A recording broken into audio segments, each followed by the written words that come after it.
Welcome to job updates in Telugu YouTube channel. ఈ జాబ్స్కి apply చేయడానికి మినిమం మెడికల్ స్టాండర్డ్స్ అనేవి తప్పనిసరిగా ఉండాలి. ఇవి లేకపోతే మనం అప్లికేషన్స్ అనేవి చేసుకోవడానికి అవకాశం లేదు. ఒకవేళ జాబ్కి సెలెక్ట్ అయిన తర్వాత వీళ్ళు మెడికల్ టెస్ట్ అనేది కండక్ట్ చేస్తారు. అప్పుడు కానీ డిస్క్వాలిఫై అయితే మనకి జాబ్ అనేది తీసివేయడం జరుగుతుంది. సో ఈ మెడికల్ స్టాండర్డ్స్లో ఫస్ట్ వచ్చి వెయిట్ అనేది 45 కేజీస్ కంటే ఎక్కువ ఉండాలన్నమాట. సో 45 కేజీల కంటే తక్కువ ఉంటే మీకు జాబ్ అనేది ఇవ్వరు. అండ్ హైట్ విషయానికి వస్తే 155 సెంటీమీటర్స్ హైట్ అనేది తప్పనిసరిగా ఉండాలి. దానికంటే తక్కువ ఉంటే ఇవ్వరు అనమాట జాబ్. నెక్స్ట్ మియోఫియా అండ్ హైపర్ మెట్రోపియా అనేటువంటి ప్రాబ్లమ్స్ అనేది ఉండకూడదు. ఇవి ఏంటి అంటే మియోఫియా అంటే ఎవరికైతే కొంతమందికి దూరంగా ఉన్నటువంటి వస్తువులు బాగా కనిపిస్తాయి, దగ్గరగా ఉన్నటువంటి వస్తువులు కనిపించవు. ఆ వ్యాధిని మియోఫియా అంటారు. సో ఇది ఉన్న కొంతమందికి దూరంగా ఉన్నటువంటి వస్తువులు సరిగ్గా కనిపించవు, దగ్గరగా ఉన్నవి బాగా కనిపిస్తాయి. దాన్ని హైపర్ మెట్రోఫియా అంటారు. సో ఇది +/- 4 పాయింట్స్ కంటే ఎక్కువ ఉండకూడదు అనమాట. ఇలా ఉంటే జాబ్ అనేది ఇవ్వరు. ఇంకా కలర్ బ్లైండ్నెస్ ఉన్నా కూడా ఇవ్వరు అనమాట. ఒకవేళ ఎవరైనా ఫీమేల్ క్యాండిడేట్స్ ఎవరైతే ఉంటే వీళ్ళకి హైట్లో వెయిట్లో కొద్దిగా రిలాక్సేషన్స్ అనేది ఉంటుంది. ఫీమేల్ క్యాండిడేట్స్కి కొద్దిగా రిస్ట్రిక్షన్స్ అనేవి తక్కువ ఉంటాయి. ఇక ఎవరైతే ఫిజికల్లీ హ్యాండిక్యాప్డ్ పర్సన్స్లో ఓఏఎల్ డిసేబిలిటీ ఉన్నటువంటి అభ్యర్థులు అప్లికేషన్స్ అనేవి చేసుకోవచ్చు. మనకి ఇక్కడ క్లియర్గా వీళ్ళు మెన్షన్ చేయడం అనేది జరిగింది. ఇక ప్రజెంట్ మనకి స్టార్టింగ్లో 1 ఇయర్ పాటు మనం జాబ్కి సెలెక్ట్ అయిన తర్వాత మేనేజ్మెంట్ ట్రైనీ అనే పోస్ట్ అనేది మనకి ఇస్తారు. అప్పుడు నెలకు 50,000 రూపాయల శాలరీ అనేది మనకు ఉంటుంది.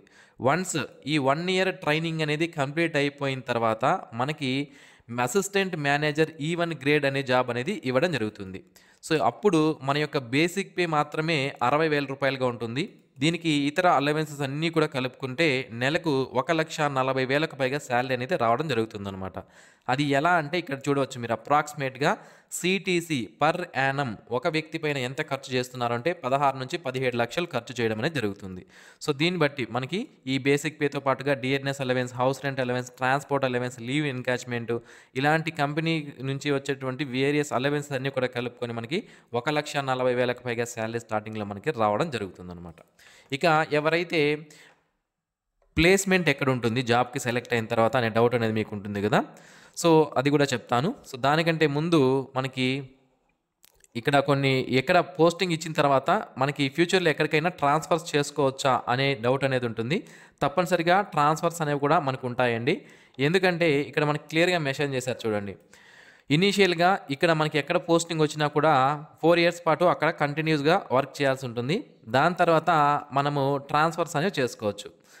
ఈ స్టీల్ అథారిటీ ఆఫ్ ఇండియాకి సెయిల్కి సంబంధించి దేశవ్యాప్తంగా అన్ని రాష్ట్రాల్లో కూడా మన ఆంధ్రప్రదేశ్లో అయితే విశాఖపట్నంలో ఉంది. అతి త్వరలోనే కడపలో కూడా స్టీల్ ప్లాంట్ అనేది స్థాపించబోతున్నారు. అలాగే నెక్స్ట్ వచ్చి మనకి హైదరాబాద్లో స్టీల్ అథారిటీ ఆఫ్ ఇండియాకి సంబంధించినటువంటి ల్యాబొరేటరీ ఉంది. సో ఇలాంటి చోట్ల కూడా మనం ట్రాన్స్ఫర్స్ అనేవి చేసుకోవచ్చు అన్నమాట. ఓకే, యూనిట్స్, మైన్ లొకేషన్స్ కూడా ట్రాన్స్ఫర్స్ అనేవి చేసుకోవచ్చు. మన దగ్గర ప్రాంతంలో ఉన్నటువంటి వాటికి కూడా ట్రాన్స్ఫర్స్ అనేవి చేసుకునే అవకాశం అయితే ఉంటుంది. అయితే 4 ఇయర్స్ పాటు మనం ఒక చోట వర్క్ చేసి తర్వాత ట్రాన్స్ఫర్స్ అనేవి చేసుకోవచ్చు అన్నమాట. ఇక ఈ జాబ్కి సంబంధించి టోటల్గా 124 పోస్టులు ఉన్నాయి.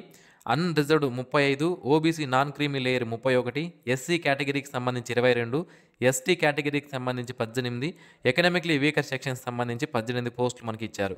అండ్ ఏజ్ విషయానికి వస్తే మినిమం 18 సంవత్సరాల ఏజ్ అనేది ఉండాలి. అండ్ అప్ టు 28 ఇయర్స్ వరకు ఉన్నటువంటి అభ్యర్థులు ఈ జాబ్కి అప్లై చేసుకునే అవకాశం అయితే ఉంటుంది. 5/12/2025 నాటికి మన యొక్క ఏజ్ అనేది చూసుకోవాలి. అయితే ఎవరైతే ఎస్సీ ఎస్టీ కేటగిరీకి సంబంధించిన వాళ్ళు ఎవరైతే ఉన్నారో వీళ్ళు 33 సంవత్సరాల వరకు ఉన్నటువంటి అభ్యర్థులు అప్లికేషన్ చేసుకోవచ్చు.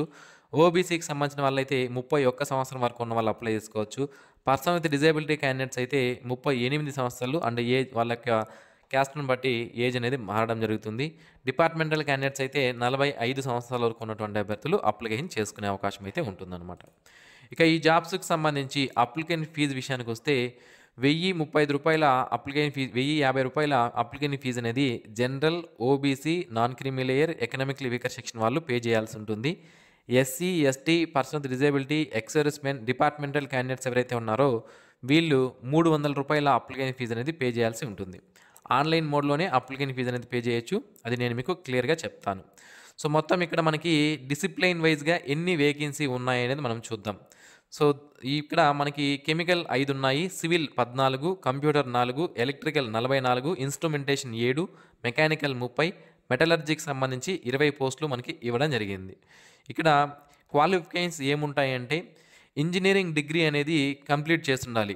ఆ ఇంజినీరింగ్ డిగ్రీలో 65% ఆఫ్ ద మార్క్స్ అనేవి తప్పనిసరిగా వచ్చుండాలన్నమాట. ఆ ఇంజినీరింగ్ డిగ్రీ అనేది chemical, civil, computer, electrical, instrumentation, mechanical and metallurgical డిసిప్లిన్స్‌లో చేసుండాలి. ఆ డిసిప్లిన్స్‌కి రిలేటెడ్‌గా ఉన్నటువంటి బ్రాంచెస్‌లో చదివినా కూడా మనం అప్లికేషన్ అనేది చేసుకోవచ్చు. దానికి రిలేటెడ్ బ్రాంచెస్ ఏంటి? మెకానికల్ సంబంధించి రిలేటెడ్ బ్రాంచెస్ ఇవన్నీ కూడా. సో, అలాగే మెటలర్జీకి సంబంధించినటువంటి రిలేటెడ్ బ్రాంచెస్ ఇవన్నీ.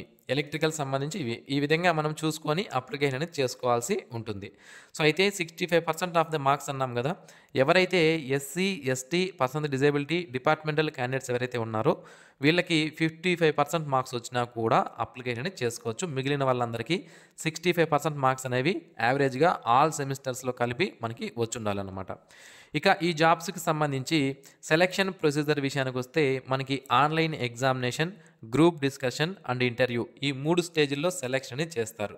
ఆన్‌లైన్ ఎగ్జామినేషన్ అనేది మనకి జనవరి లేదా ఫిబ్రవరిలో కండక్ట్ చేసే అవకాశం అయితే ఉంటుంది. దేశవ్యాప్తంగా వేరియస్ ఎగ్జామ్ సెంటర్స్ అనేవి మనకి ఇచ్చారు. ఇందులో మన ఆంధ్రప్రదేశ్ రాష్ట్రంలో అయితే విజయవాడ, విశాఖపట్నంలో ఎగ్జామ్ సెంటర్ ఉన్నాయి. తెలంగాణలో అయితే హైదరాబాద్‌లో ఎగ్జామ్ సెంటర్ అనేది ఇవ్వడం జరిగింది. ఇవే కాకుండా దేశవ్యాప్తంగా ఉన్నటువంటి వివిధ ఎగ్జామ్ సెంటర్స్ అనేవి ఉన్నాయి.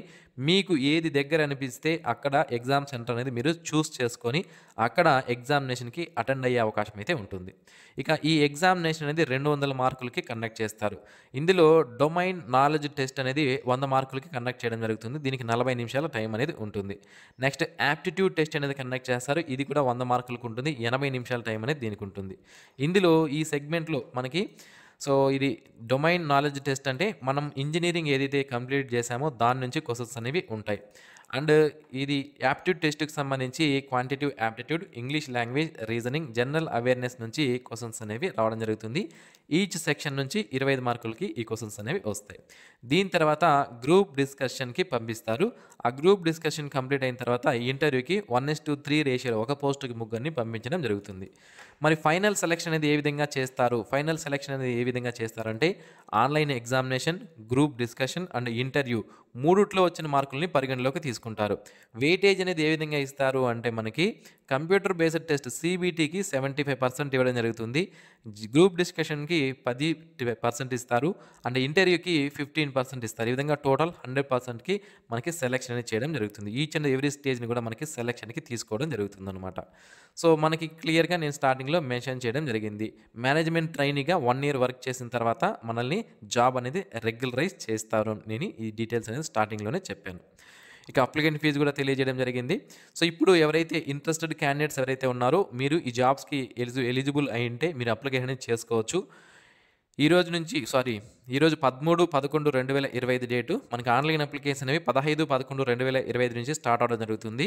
అండ్ అప్లై చేసుకోవడానికి లాస్ట్ డేట్ వచ్చి 5/12/2025 లోపు అప్లికేషన్స్ అనేవి మనము చేసుకోవాల్సి ఉంటుందన్నమాట. సో, ఇది ఫ్రెండ్స్ ఈ నోటిఫికేషన్‌కి సంబంధించినటువంటి పూర్తి వివరాలు. ఈ నోటిఫికేషన్ మనకి steel authority of India limited నుంచి రావడం జరిగింది. దేశవ్యాప్తంగా మన ఆంధ్రప్రదేశ్ మరియు తెలంగాణలకు దీనికి కూడా కొన్ని బ్రాంచెస్, యూనిట్స్ అనేవి ఉన్నాయి. అక్కడ కూడా ఫ్యూచర్‌లో ట్రాన్స్‌ఫర్స్ అనేవి మనం చేసుకునే అవకాశం అయితే ఉంటుంది. Thanks for watching this video. ఈ వీడియో మీకు నచ్చినట్లయితే లైక్ చేయండి. మీ ఫ్రెండ్స్‌కి షేర్ చేయండి. Thanks for watching. Have a nice day friends.